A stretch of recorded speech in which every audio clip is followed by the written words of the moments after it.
नमस्कार, कैसे हैं आप सब। आई होप अच्छे होंगे, सब कुछ अच्छा चल रहा होगा।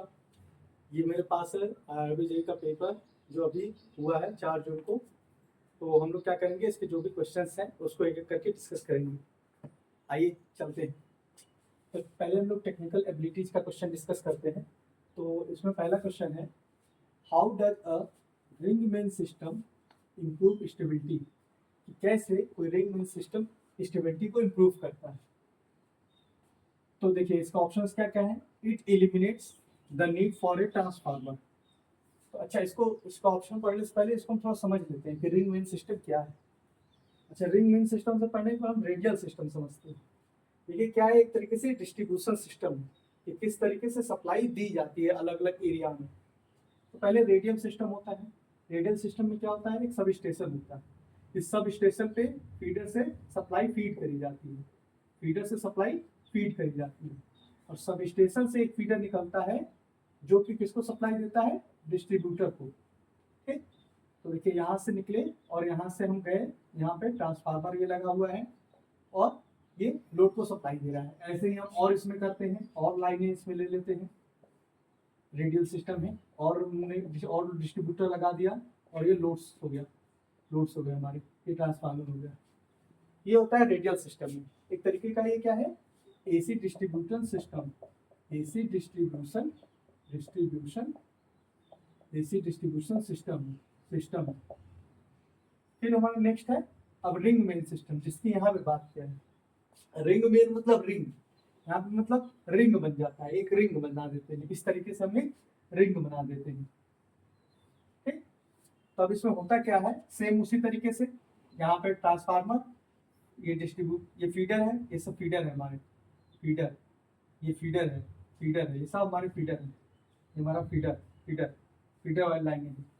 तो ये क्या है, इस फीडर से इसको सप्लाई दे रहा है, इसको सप्लाई दे रहा है, इसको सप्लाई दे रहा है, अलग अलग डिस्ट्रीब्यूटर को सप्लाई दे रहा है। तो अब देखिए इसमें और इसमें फर्क क्या है। इसमें क्या है, किसी भी डिस्ट्रीब्यूटर को जो है वो सिर्फ और सिर्फ एक फीडर से सप्लाई मिल रही है। और यहाँ पे क्या है, इस डिस्ट्रीब्यूटर को जैसे देखें, एक तो देखिए यहाँ से मिली इसको सप्लाई, ये पाथ हो गया, और दूसरा इसको कहाँ से मिली, ये पाथ हो गया। एक ये पाथ और एक ये पाथ। इस फीडर को, ये जो डिस्ट्रीब्यूटर है, इसको दो फीडर से फीड किया जा रहा है, एक इस फीडर से और एक इस फीडर से, और जबकि इसमें एक ही पाथ है। तो रिंग में और रेडियल में यही मेन डिफरेंस है कि इसमें दो पाथ होता है। इसमें लिखा है ना, it allows power to be supplied from two direction.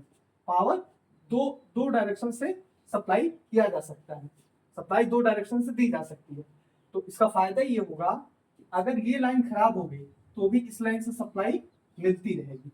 लेकिन यहाँ पे क्या है, अगर ये लाइन खराब हो गया तो सप्लाई जाना बंद। तो यहाँ पे है, ये लाइन खराब हो गया तो इससे मिलती रहेगी, ये लाइन खराब हो गया तो इससे मिलती रहेगी।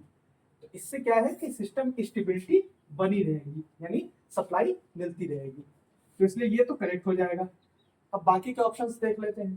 तो यही मेन है इसका कि दो डायरेक्शन से सप्लाई दे सकते हैं या पावर फ्लो हो सकता है।